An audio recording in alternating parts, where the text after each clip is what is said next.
পীরের বৈশিষ্ট্য কি? পীর কেমন হবে? মার্কেটে অনেক পীর আছে। পীর সেই ব্যক্তি যিনি নিজের দিকে নয় আল্লাহর দিকে ডাকেন। সে পীর যিনি তাকওয়া ও পরহেজগারের অধিকারী হন, তিনি পীর। যিনার নফস তিনার কন্ট্রোলে থাকে, তিনি পীর। জিনার ভিতরে যারা বরাবর অহংকার থাকে না, তিনি পীর।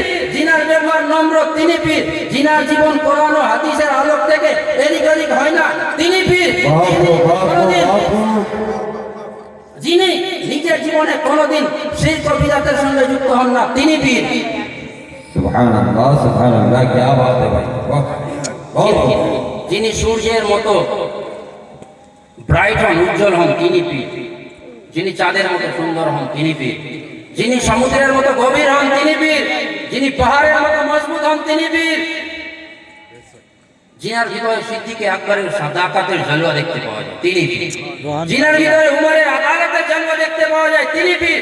জিনার ভিতরে উসমানের সাখাওয়াতের জলওয়া দেখতে পাওয়া যায়, তিনি পীর।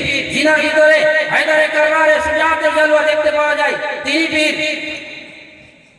জিনার ভিতরে ইমাম হুসাইনের সবরের জলওয়া দেখতে পাওয়া যায়, তিনি পীর।